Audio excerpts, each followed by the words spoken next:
الحمدللہ والصلاة والسلام علی رسول اللہ اللہم صلی علی سیدنا محمد معدن الجود والکرم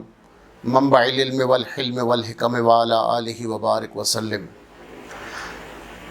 ما سوی اللہ را مسلمان بندہ نیست، پیش فرعون سرش افگندہ نیست، بحر حق در خاک و خون غلطیدہ است، پس بنائے لا الہ گردیدہ است۔ حاضرین عزیز وقار، حکیم الامت علامہ ڈاکٹر محمد اقبال رحمہ اللہ کے دو اشعار ان کی مثنوی میں سے آپ کے سامنے پڑھنے کا موقع ملا ہے، جس میں حضرت اقبال دانائے اسرار و رموز اور ترجمان حقیقت آپ فرماتے ہیں کہ ما سوی اللہ را مسلمان بندہ نیست، پیش فرعون سرش افگندہ نیست، کہ جو مرد مسلمان ہے وہ اللہ کے سوا کسی کی بندگی کو جائز نہیں سمجھتا، وہ خدا کے نافرمان کے سامنے نہیں جھک سکتا، اور کسی فرعون کے سامنے بندہ مومن کسی بھی فرعون کے سامنے سرنگوں نہیں ہوتا۔ اور فرماتے ہیں کہ عبد مسلم کم تر از احرار نیست، کہ جو بندہ مسلم ہے، بندہ مومن ہے، وہ آزاد کافروں سے زیادہ درجہ رکھتا ہے، زیادہ رتبہ رکھتا ہے، کہ اس کے دل کے اندر ایمان ہے، وہ اللہ کو مانتا ہے اور اللہ کے رسول کو مانتا ہے۔ یہ چیزیں بیان کر کے اقبال فرماتے ہیں کہ خون او تفسیر این اسرار کرد، ملت خوابیدہ را بیدار کرد، کہ مسلمان کے اندر یہ جو سوچ ہے، یہ سیدنا امام حسین امام عالی مقام شہید کربلا کی قربانی نے پیدا کی ہے، کہ بندہ مومن اپنی جان اپنا سب کچھ قربان کر سکتا ہے، باطل کے سامنے اپنے سر کو جھکا نہیں سکتا۔ بار حق در خاک و خون غلطیدہ است، پس بنائے لا الہ گردیدہ است۔ اور کہتے ہیں کہ امام عالی مقام حق کی خاطر اور اللہ کے دین کی خاطر اور کتاب و سنت کے پیغام کو بچانے کی خاطر خاک و خون میں لوٹ پوٹ ہو گئے، اپنی جان کا نذرانہ پیش کر دیا اور لا الہ کی بنیاد رکھ دی۔ لا الہ کی بنیاد ظاہر ہے کہ پہلے سے رکھی ہوئی تھی، چونکہ جتنے انبیاء کرام آئے ہیں انہوں نے دعوت توحید دی ہے۔ آدم علیہ السلام دعوت توحید دینے کے لیے آئے، حضرت آدم علیہ السلام کے امتی کلمہ پڑھتے تھے لا الہ الا اللہ آدم و صفی اللہ۔ جناب ابراہیم علیہ السلام کے امتی لا الہ الا اللہ ابراہیم و خلیل اللہ۔ جناب موسیٰ علیہ السلام کے امتی لا الہ الا اللہ موسیٰ کلیم اللہ۔ تو لا الہ الا اللہ یہ جو دعوت توحید ہے، یہ تمام انبیاء کی بنیادی دعوت رہی ہے۔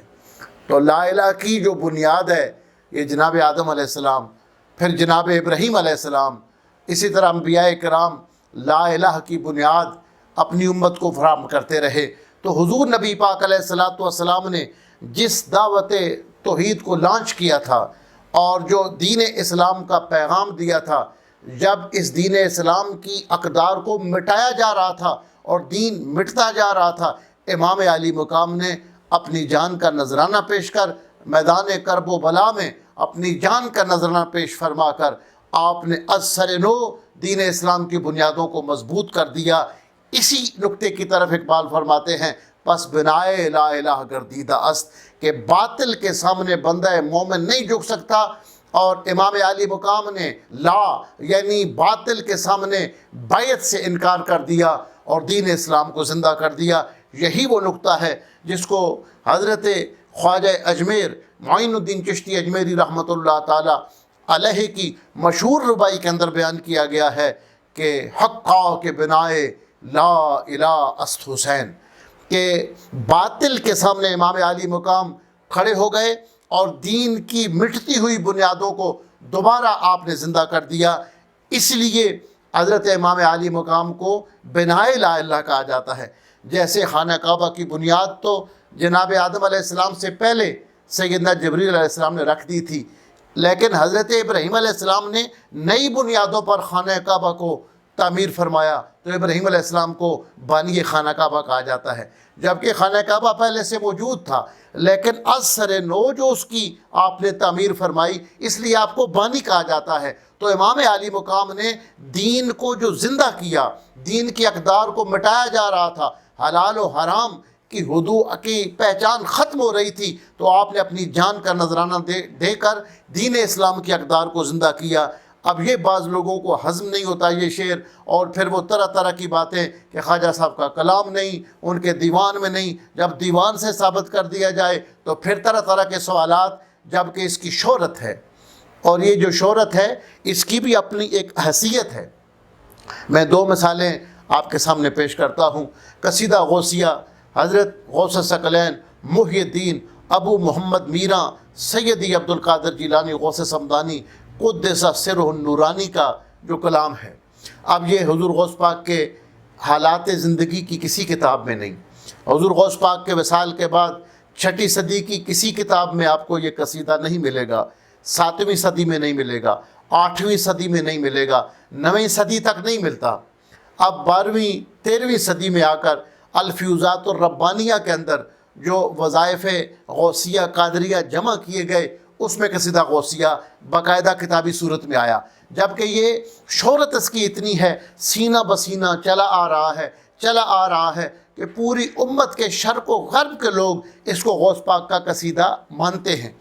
اعلیٰ حضرت فاضل بریلوی رحمۃ اللہ تعالی علیہ نے الزمزمۃ القمریہ جو قصیدہ غوثیہ پر اعتراضات کے جوابات لکھے ہیں، اس پر کچھ بلاغت کے اعتراض تھے، کچھ عروض کے اور شاعری کی اصطلاحات اور شاعری کی جو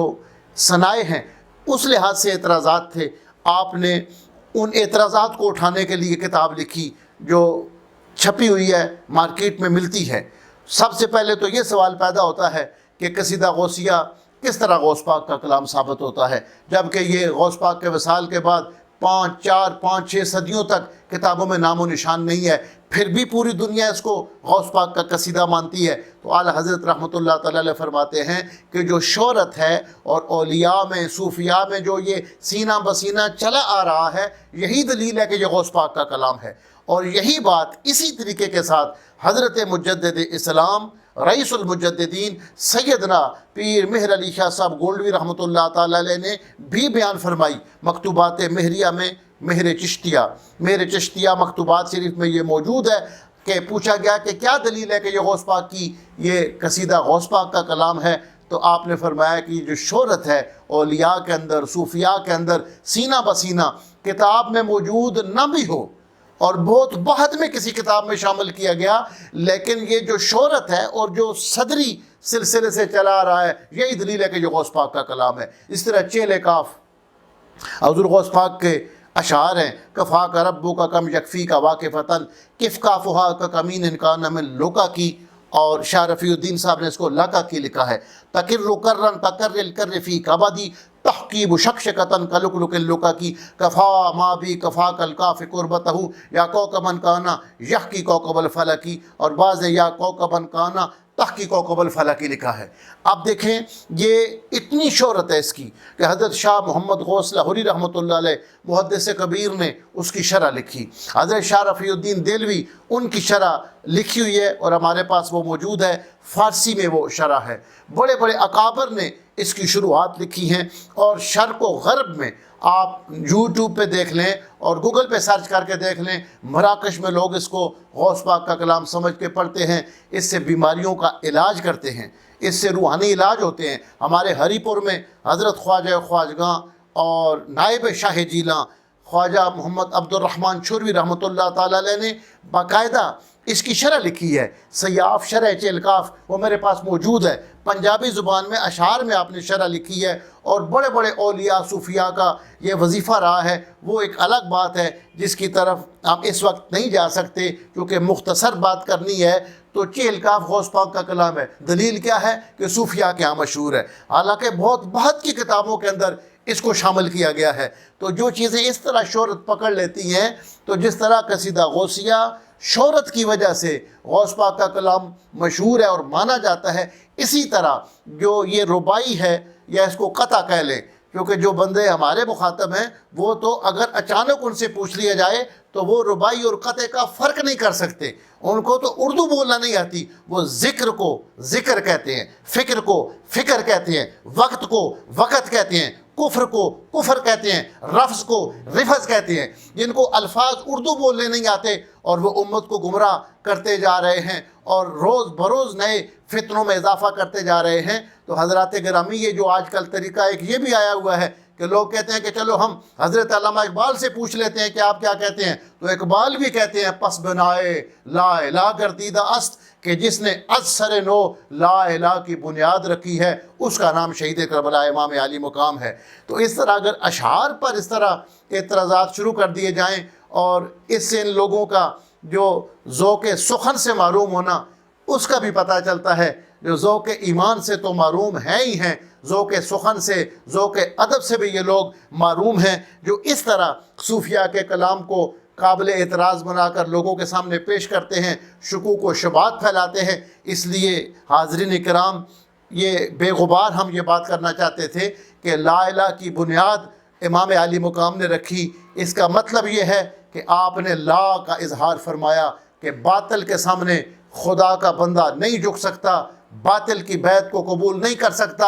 اور جو اس وقت سب سے بہترین راستہ تھا وہ عزیمت کا راستہ تھا کہ آپ باطل کے سامنے نہیں جھکے، اور قیامت تک کے لیے امام علی مقام سید الشہداء نے امت کے سامنے ایک نمونہ پیش کر دیا کہ جہاں بھی کوئی آزادی کی اور حق کی تحریک اٹھے گی وہ ضرور امام حسین علیہ السلام کا ذکر کرے گی۔ خطاب کرتا ہے ہر کربلا کے منبر سے، ہر ایک عہد کے لب پہ ہے زندہ باد حسین، اور بلند کرتے ہیں جو ظلم کے خلاف صدا، سرے بریدہ سے دیتا ہے ان کو داد حسین۔ ہم نے اختصار کے ساتھ یہ آپ کے سامنے بیان کرنے کی کوشش کی ہے کہ یہ شعر فصاحت و بلاغت کے بڑے عروج پر ہے، بڑی بلندی پر ہے۔ حضرت خواجہ خواجگاں کا یہ شعر، شاہ ہست حسین بادشاہ است حسین، دیں است حسین دیں پناہ است حسین، سرداد نہ داد دست در دست یزید، حقا کہ بنائے لا الہ است حسین۔